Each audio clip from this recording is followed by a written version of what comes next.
Education Minister Dharmendra Pradhan has resigned. Kudos to the Indian youth who went out at Jantar Mantar to protest, to ask for their demands, and to raise their voice against the government and to ensure accountability.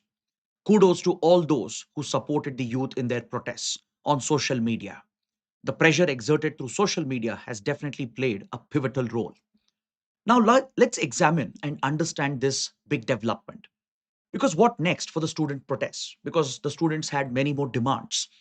Let's examine some of the key developments of the past week, some of which represent some of the darkest moments in Indian democracy. What does it mean for India's education system? What does it mean for the examination system in the country? And what does it mean for the country's youth? Because the resignation of the education minister does help in establishing moral responsibility. Because this has been an age old practice. Leaders of high integrity, like Lal Bahadur Shastri, how they offered resignation, not once but twice, during railway accidents when Lal Bahadur Shastri was the railway minister. In fact, then Prime Minister Nehru had praised Lal Bahadur Shastri for displaying utmost integrity, displaying ethical behavior and leadership. And that is exactly what the students wanted. Following the NEET paper leak and how it upset the careers of lakhs of youth in the country, led to the tragic death of several students. So, demanding accountability from the leadership is the very basic tenet of any democracy. And that is exactly what this student protest was about. Yes, there is a lot of controversy surrounding it, a lot of criticism, a lot of allegations. But let's break it down. Let's examine this. Let's stay in this session and discuss and debate about this. And I would also encourage you to ask questions and raise some important issues that we can debate and engage in a discussion in this session.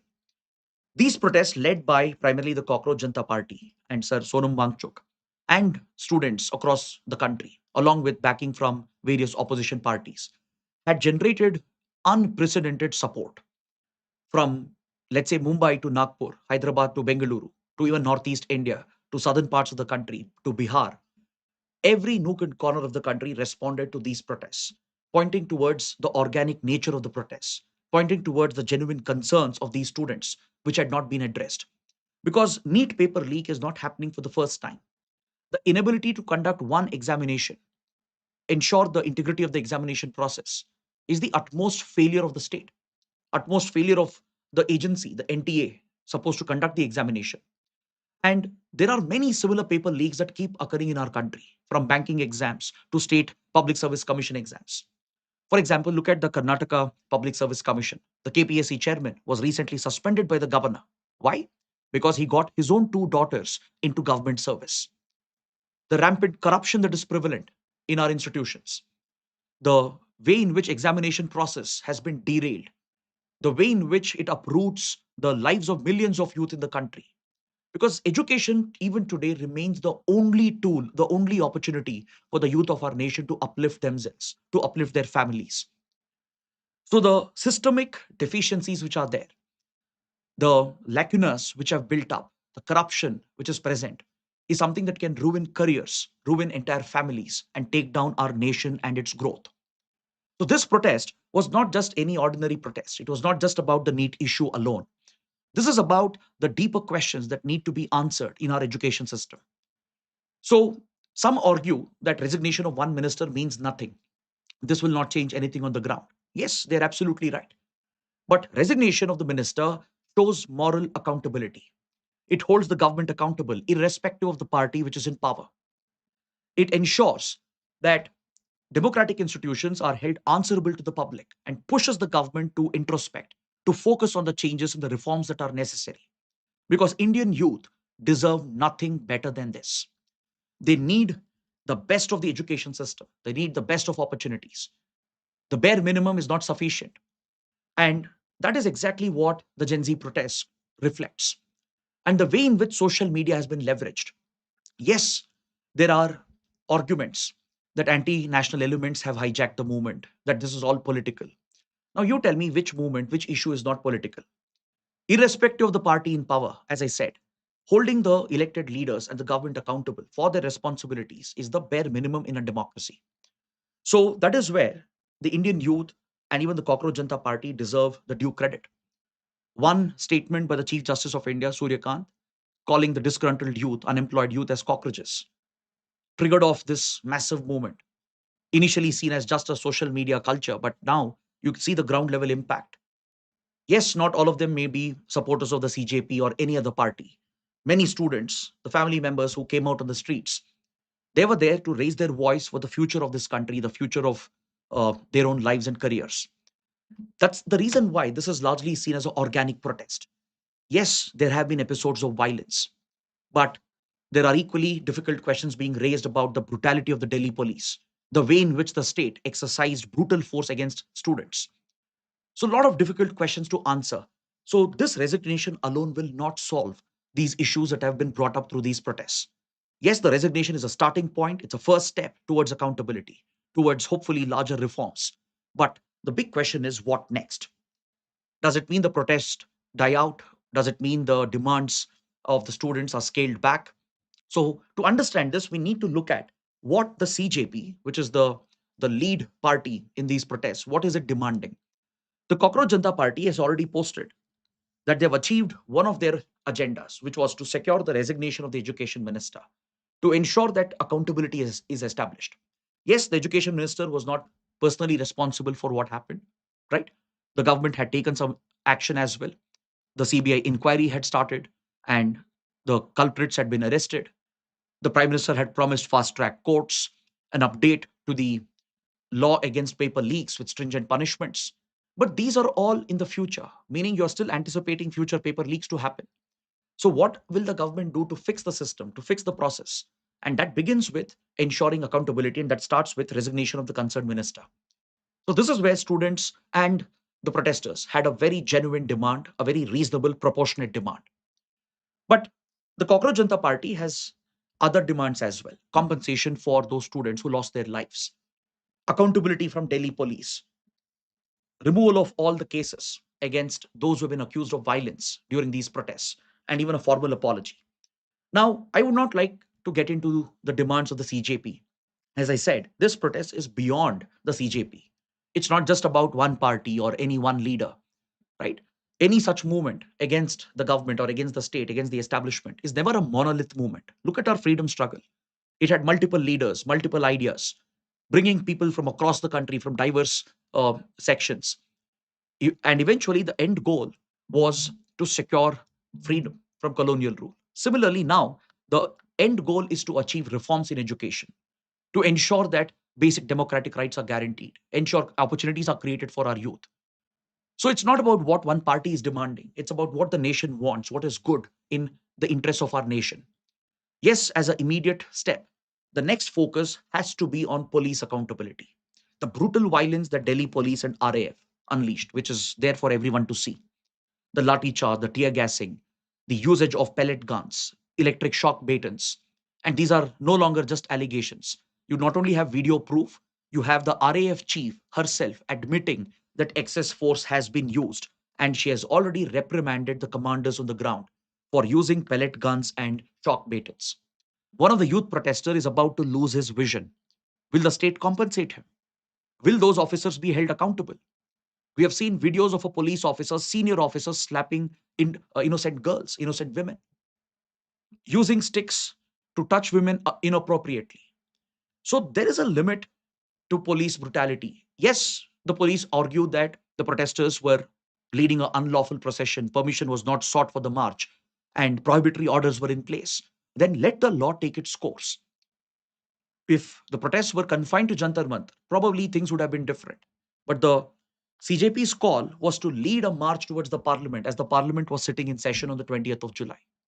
Now, this is where the government also has an element of responsibility. The protest was going on from 20 days. Sonam Wangchuk sir was sitting on hunger strike. Why did the government reach out? Why didn't the government prevent this eventuality where a march became necessary, where violating prohibitory orders became necessary?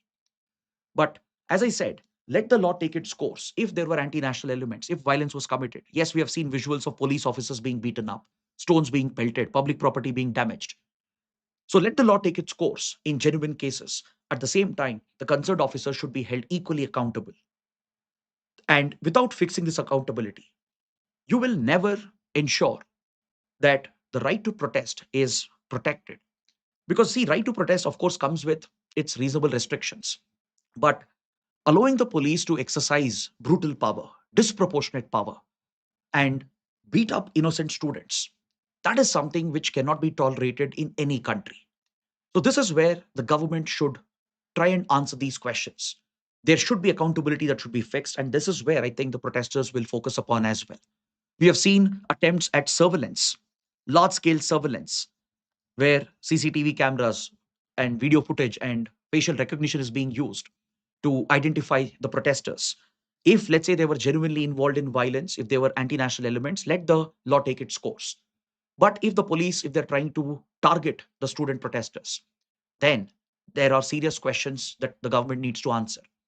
Because we have seen how food delivery executives from Swiggy, Zomato were being stopped, and the police are noting down as to who's ordering the food to Jantar Mantar from different parts of India. Reportedly, later on, cases could be pursued against those who are trying to support the protest by sending food to the protesters at the site. Then they are collecting not just the images, but also documenting as to who's entering and leaving the area, collecting cell phone data. So, if such attempts are being made to even bring up cases later on, even on genuine students who are protesting at the site, then that is something deeply troubling. So, the Delhi police, which comes under the Union Home Ministry, has some serious questions to answer. If not an apology, accountability is something that is really required. Those officers who misuse the authority will have to be held accountable. Then, of course, the larger issue, the core issue of this very protest, reforms of the examination system, reforms of the education system, something which pushed our youth, our students to come out on the streets and raise their voice. I mean, kudos to the younger generation for the courage, for the stance that they have taken, right? Irrespective of party lines. As I said, this is not about any party. If you're more loyal to a particular party, then you need to question yourself. This is about the interests of the nation. This is about the future of our children, our next generations to come. Now, it all begins with fixing the exam process, right? Of course, in the current paper leak case, investigations have to happen. The culprits have to be delivered the strictest punishment. Fast track courts maybe will help in trial of those cases. But what about the next exam which happens? Can the government guarantee that the paper will not leak again? This is about fixing the processes within the institutions. If UPSC paper does not leak, then why does NTA papers leak? It points towards the corrupt nexus that could exist within the system. So the government, what it has done, it has removed the education secretary, fired officials from NTA. That alone will not help. That will not solve the problem. The paper leak mafia appears to be like an organized crime syndicate, profiting from the pressure that students face with regard to examination and how desperate parents get from middle class families to ensure that their students succeed, where they get ready to pay anything if there are rumors that papers are circulating. So, fixing this corrupt nexus, breaking the chain within, having foolproof systems is absolutely essential, right from setting of the question paper to distributing, printing, and transporting the question paper. Just for a second, compare with China's Gokao system. Look at how efficiently the examinations are held. I'm not saying we have to replicate it. I'm not saying we have to bring in the same kind of pressure on our students. Our students are already under enough pressure. The Gakao system is notorious for building tremendous mental pressure on the students in China. But at least the system which has been built, right? How the paper never leaks, how the integrity, the sanctity of the whole process is maintained. That is something which has to be implemented. We have seen exams after exams, state PCS exams, banking exams, clerical exams, SSC exams, railway exams, papers leaking again and again and again. So, fixing this will call for complete reforms within the institutions, right from how the papers are set, to how papers are printed, to how it is distributed, how it is secured throughout the entire supply chain. And this is not something impossible. This is something very easy to implement. If UPSC can do that, why can't other institutions do it? So, fixing examination process and bringing up these questions in the parliament, allowing the opposition to question the government, to debate on this particular issue is very critical. Some accuse opposition parties of hijacking the movement, making it political. But that is the job of the opposition, to ask questions from the government, to join in protests and ensure that the government answers these questions which are required to be answered. Now that the parliament is in session, it's high time that these issues are debated one by one. It's high time that the protest shifts towards the parliament, focuses on asking the questions inside the parliament, on the floor of the house, asking the government to answer these questions. Next, the prime minister the other day has proposed establishment of fast track courts and an amendment to the public examinations prevention of unfair means amendment bill. The government is most likely looking to introduce the bill in the monsoon session itself, hopefully by next week on Monday. And reports indicate that stringent punishment is being proposed, up to 10 years of jail, 10 crores of fine. But again, without fixing the examination process, these measures are again as useless as possible, which means you're preparing for another paper leak to happen. Yes, you do need these systems in place to deter such crimes from being committed, to ensure strict punishments, to ensure quick trials. But the goal should be to prevent another paper leak from ever happening in the country. As I said, this is not an impossible task. This is something which is bare minimum with regard to any examination. If the integrity of the exam has to be protected, if merit has to be protected, maintaining the sanctity of the process is the most important and the bare minimum expected from the testing agency and the government. Now, what about the larger issues? Why Indian students have such a big pressure when it comes to exams? Why Indian families obsess about score, marks? Why is there an obsession about government exams? This points towards the limited opportunities and how expensive education in India has become, how difficult it is to create opportunities for our students. Democratizing education, opening up various streams and channels, creating these accessible opportunities is the only way forward. We are a young country, one of the youngest in the world, with a demographic dividend that places our median age at roughly 28 years. We have a very large young population, more than 370 million in the age group of 15 to 29. Now, this demographic dividend, if it is not utilized, if you don't create right opportunities for this generation, you're going to turn this into a demographic nightmare. So, fixing education all the way through from primary to secondary to higher education is the immediate need of the hour, starting with the issue of language, unnecessary controversies over the three language formula, allegations of Hindi imposition, imposition of central policies on the state. So these are core issues which need to be addressed. Revision of textbooks. Are we teaching the right curriculum to our younger generation, to our students? Are we focusing on research, innovation, instead of focusing on unnecessary issues, political and divisive issues? Are we pushing our youth to think critically? Are we giving them the ability to question everything, to think rationally, to question everyone? That is the kind of youth you require because this country has been built on the back of student protests. Look at the anti Hindi imposition protests in Tamil Nadu in 1965, the Nav Nirman protests in Gujarat in 1974. It was mainly a protest against corruption, against rising prices, especially hostel prices, unaffordable education. Or look at the anti Mandal protests with regard to misuse of reservation. All these student led protests, they have increased the vibrancy of Indian democracy. Look at the JP movement or the movement during emergency.